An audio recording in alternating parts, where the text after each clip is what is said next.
más o menos simultáneamente, por lo menos al final. O sea que realmente cambia. El incremento de costo que tuvimos inicialmente en el edificio de eléctrica por el manejo de estrategias de diseño especial para mantener, digamos, para utilizar el agua, reutilizar el agua, para manejar la energía, para manejar la iluminación con lámparas reflectivas. Gabriel le llamaba tubos, yo lo llamo lámparas reflectivas. Realmente son lámparas que reflejan la luz del sol e iluminan internamente, ¿no?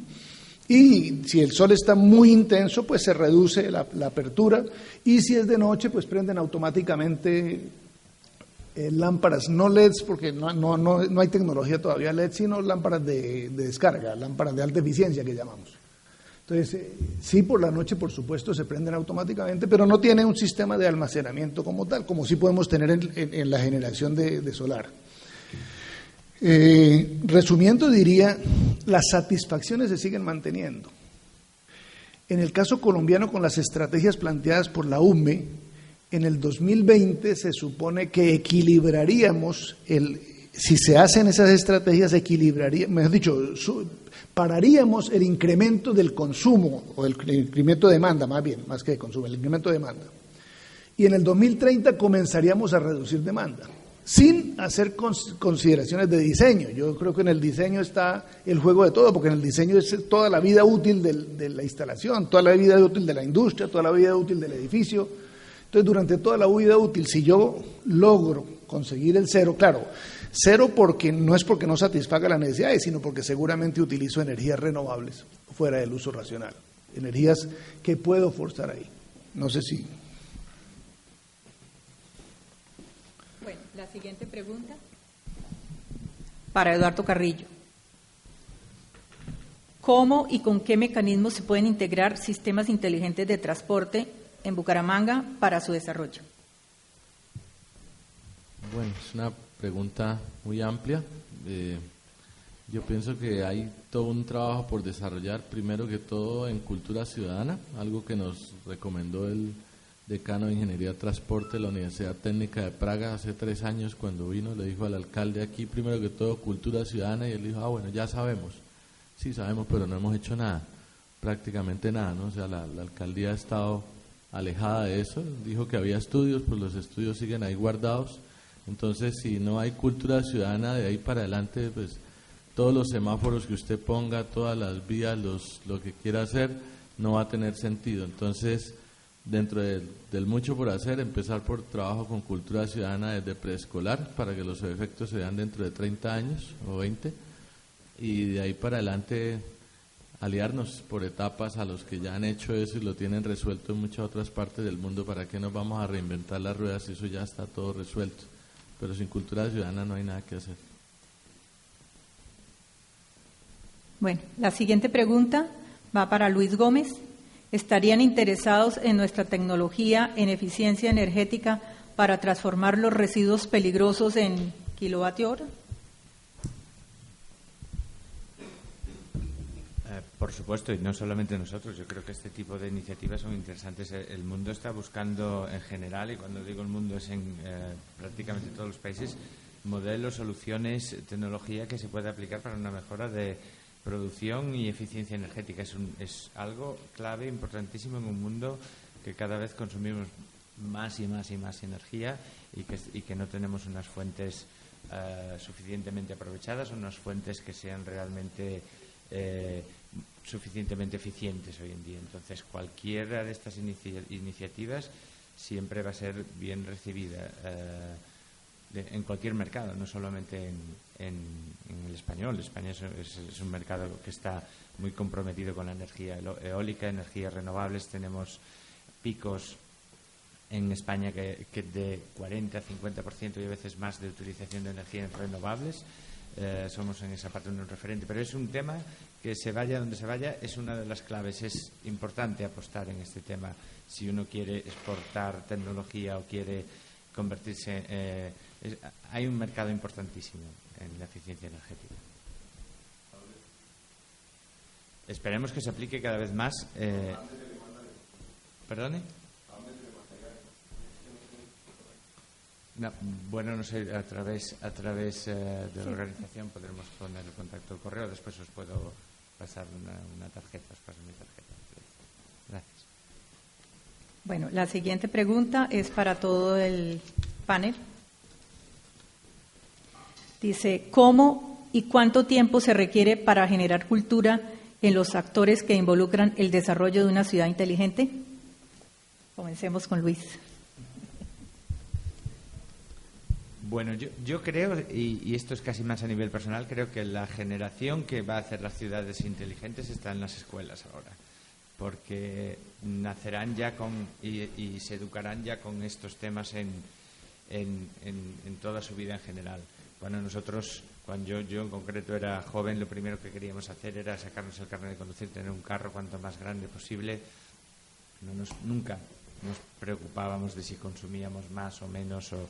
Estas cosas las estamos aprendiendo de mayores ahora un poco por necesidad. Yo creo que esa cultura a diferentes velocidades, dependiendo del país y de la ciudad, la mayoría de jóvenes hoy que se están educando en casi todo el mundo ya empieza a tener esto en su mentalidad. Si no, es que viviremos en un mundo muy, muy, muy incómodo. Yo me uno al tema de la educación preescolar y con los adultos no darnos por vencidos, algo se podrá hacer. Sumado al tema de la cultura ciudadana, el tema que yo considero que es el problema más grande de todo esto, llevarlo a una realidad en nuestro país, un país con tanta riqueza, con tanta capacidad de gente trabajadora, pero que de preescolar luchemos contra la corrupción, que es un problema para mí más grande que el de la guerrilla, que el del narco y que todos los demás problemas. La corrupción aquí es más grande que en muchos otros países. La corrupción grande, en otros países no sé, si se cobran unos valores exagerados aquí por un contrato en el sector público.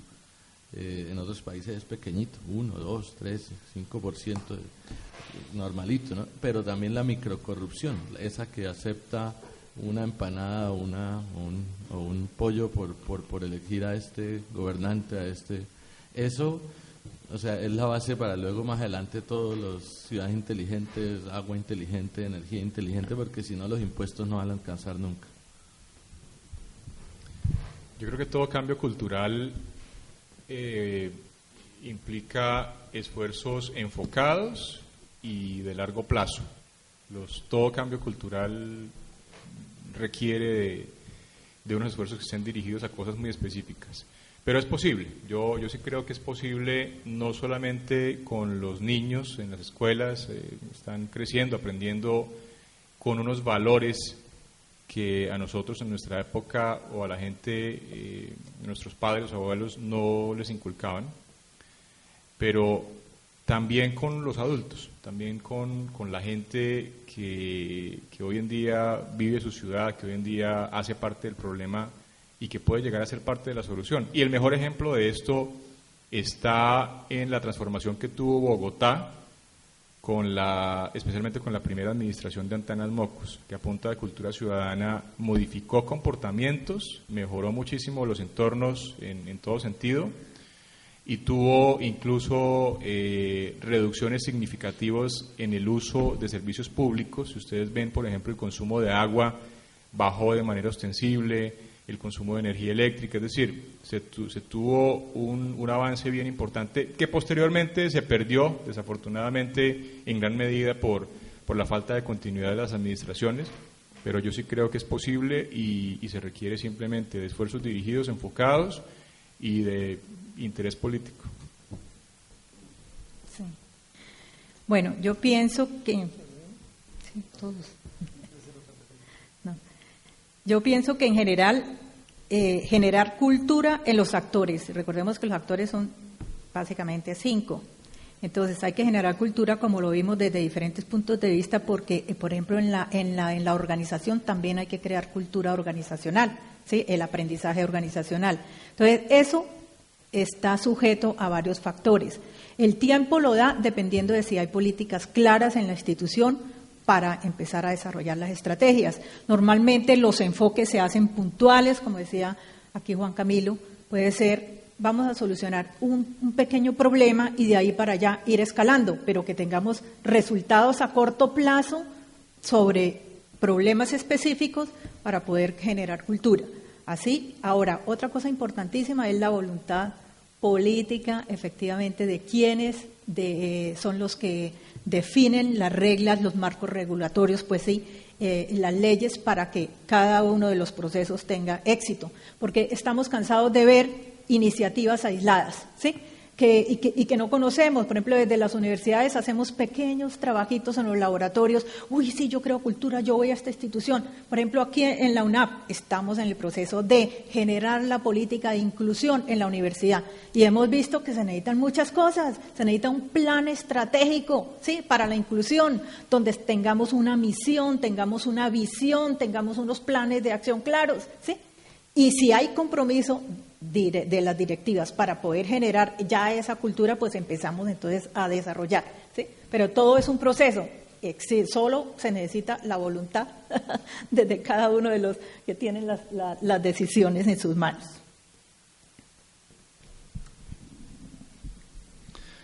A ver, yo quisiera traer una palabra que dijo Eduardo, y es la corrupción.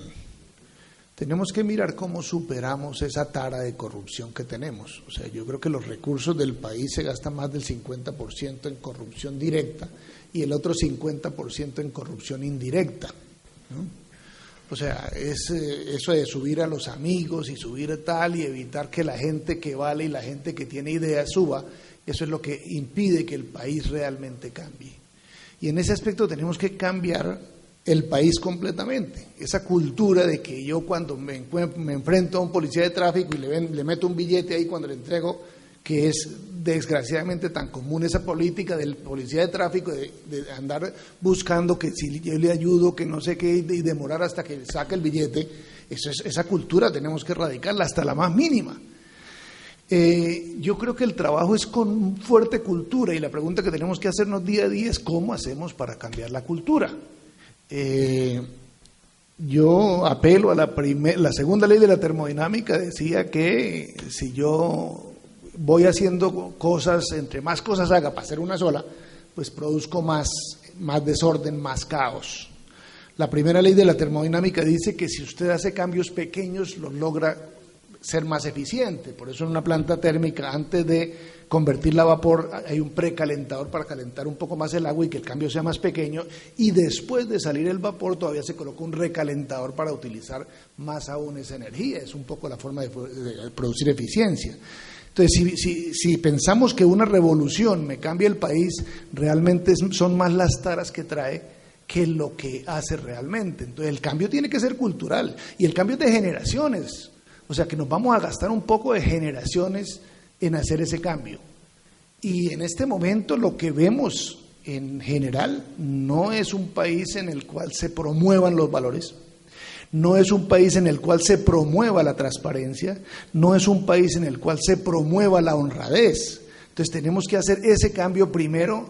En el caso nuestro, desde la educación es fundamental. Tenemos una tesis doctoral precisamente sobre cultura ciudadana y unos trabajos de aplicación de los modelos de cultura ciudadana y de aceptación tecnológica para el sistema medioambiental. Casualmente tenemos a Diego que está haciendo toda esa parte de implementación formalmente y indudablemente la educación es la parte fundamental en ese cambio de cultura y tenemos que ver cómo hacemos para cambiar nuestros dirigentes de manera que se integren a ese proceso de cultura transparente, honrada, decente y proyectiva. Bien.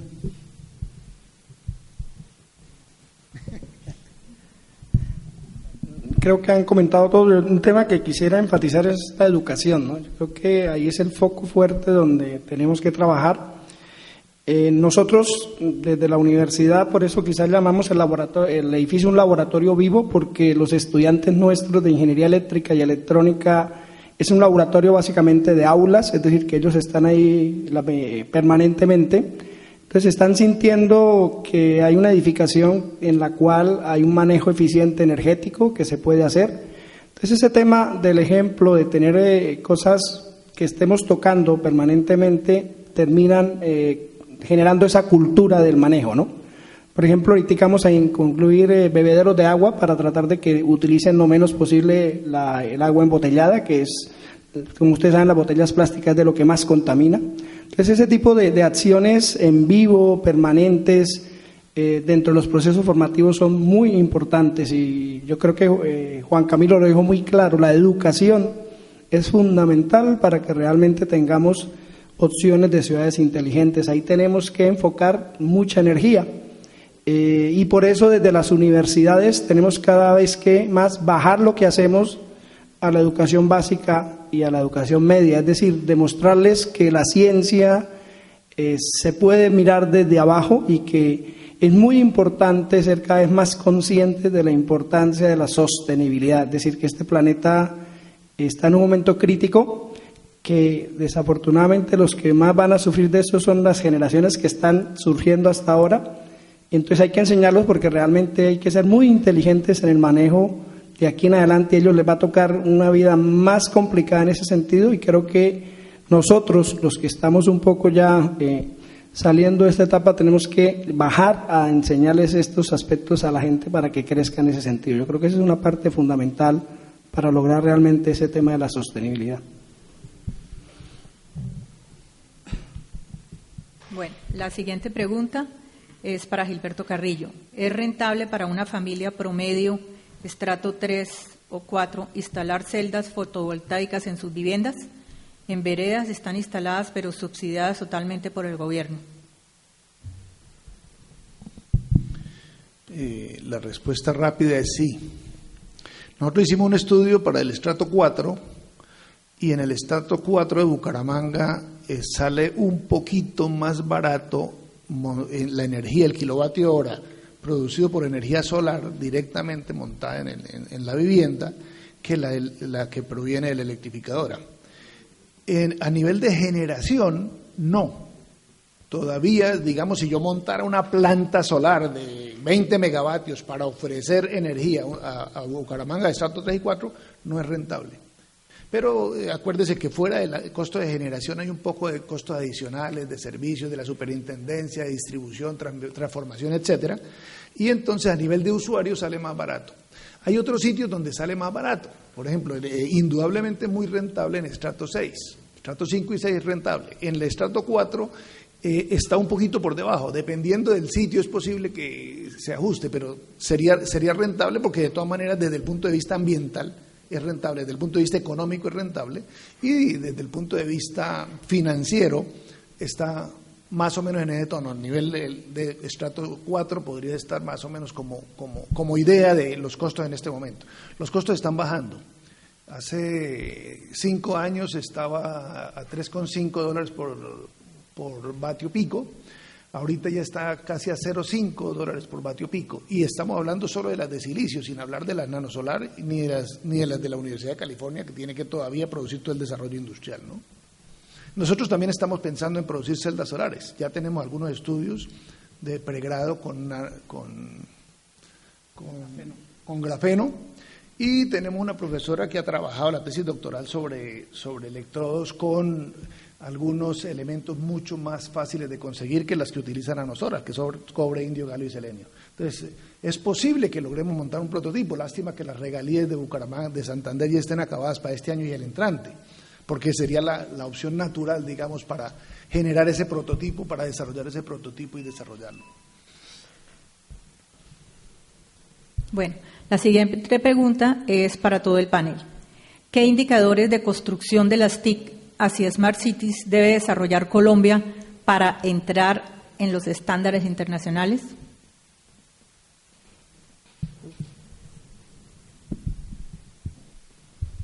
Me dejáis la primera, que es la más difícil, ¿eh?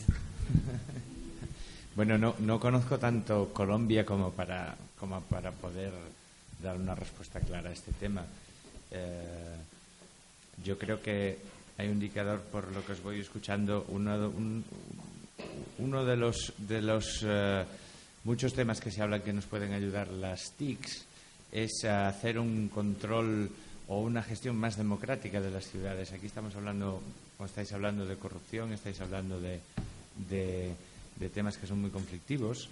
El hacer una los indicadores y las TIC nos pueden dar unos datos muy claros, que después se pueden discutir o no, pero muy claros y muy abiertos de cómo se está utilizando el dinero y los presupuestos en una ciudad, en un gobierno. Entonces, esos pueden ser unos indicadores que, abiertos, democráticos, puedan ayudar a frenar o como mínimo a controlar o que se sepa o que no se pueda discutir si el presupuesto de un ayuntamiento, de una alcaldía es tanto y se ha gastado tanto, dónde está lo que falta. O sea, ahí hay muchas maneras que pueden ayudar. Claro, las propias personas que supuestamente están metidos en estos temas de corrupción tendrán que aceptarlo también, pero pueden ser unos indicadores muy atractivos en un país como Colombia. Bien, bueno, en tema de indicadores, yo quisiera centrarme en Internet dentro de las TIC, concretar Internet. Para poblaciones, el tema de última milla, que el Internet llegue no solo a la alcaldía, sino al resto del municipio, que es una debilidad que hay ahorita grande, hay unas cifras por ahí que habría que mejorar. Entonces, que haya cobertura de Internet, la mayor calidad posible en esa cobertura. Entonces, se está trabajando fuerte en eso, pero el país está llegando hacia las cabeceras municipales, pero no hacia los demás. Y pienso que socialmente en nuestro país, donde llegáramos con Internet en forma efectiva, Internet más dispositivos más capacitación al sector rural, podríamos vencer ese gran problema que tienen los agricultores, que es depender de los grandes monopolios, y que un campesino pueda perfectamente desde la vereda más alejada del país llevar sus productos a Barranquilla o a Cali o a Panamá o a Ecuador a través del comercio electrónico. Entonces el Internet enfocado al sector rural, cuánto penetra, cuánto están haciendo de negocio electrónico los campesinos, podría generar una revolución importante en nuestro país. Eso dentro de los dos de los indicadores básicos, habrá muchos más. Desde lo que me corresponde, que es la visión del sector empresarial, creo que más que hablar de indicadores TIC, yo hablaría de innovación en general, y creo que es el gran componente que hay que comenzar a medir con un poco más de eficiencia, siendo que para el sector empresarial competir en mercados altamente globalizados significa que para poder sobrevivir hay que tener un gran componente de innovación en proceso, innovación en producto. Creo que las TIC hacen parte de todo ese proceso de innovación, pero no me referiría solamente a implementación de TIC, sino a todo el concepto de innovación en general. Bueno, yo pienso que Colombia adolece todavía de políticas públicas claras para la incorporación de TICs en el país a todo nivel. ¿Sí? He visto que hay iniciativas, por supuesto, desde el Ministerio de TIC, pero esas iniciativas no están aún adaptadas al contexto. ¿Sí? Por ejemplo, el decreto 1451 de 2008 fue el que fijó toda la normativa para la incorporación del gobierno en línea en Colombia. ¿Sí? Se consideró que deberían entrar todas las instituciones públicas en esa dinámica del gobierno en línea y nunca se hizo cumplir ese decreto, o sea, nunca funcionó. Yo creo que muy poquitas instituciones se pusieron a la tarea de lograrlo. Para eso hay que hacer, por supuesto, desarrollar muchísima cultura, porque ir y desarrollar las fases hasta la fase de la gobernanza, hasta la fase de la democracia del gobierno electrónico, para eso aún no estamos preparados. Falta muchísima cultura en ese sentido y eso lo debe regir la política. La política, por ejemplo, de incorporación de entrega de tecnología.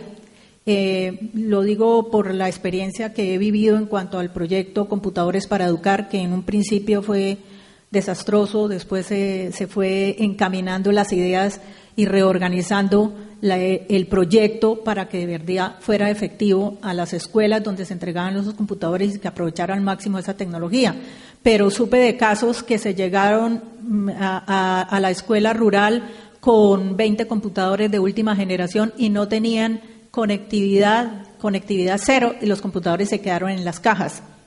Sí, como en otros sitios que tenían conectividad y ya tenían cultura con todos profesores y estudiantes de las diferentes escuelas de esa vereda, por ejemplo, y los computadores que le llevaron fueron ya pasados de moda, trastes, solo corrían MS-DOS o Windows 3.0.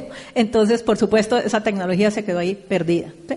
Entonces, ¿qué es lo que pasa? Pues a mi manera de ver, todavía faltan políticas claras, ¿sí?, adaptadas al contexto del país. Me parece muy interesante la respuesta de los panelistas. Yo que solo quisiera decir como 5 palabras tratando de responder la pregunta. Pregunta por criterios para la popularización de las TIC con la idea de ciudades inteligentes. Cobertura, ancho de banda, flexibilidad, capacitación y precio. Listo, ¿no? Yo creo que ya dijeron todo, ¿no? No vale la pena agregar nada más. Bueno, entonces creo que damos por terminada esta sesión. Les agradecemos muchísimo su participación. Esto nos motiva a continuar con los proyectos que tenemos aquí en la universidad en desarrollo de estas temáticas. Están cordialmente invitados a la cátedra Smart Cities que daremos a partir del mes de septiembre y, por supuesto, al programa del máster en Smart Cities para el año entrante. Muchísimas gracias.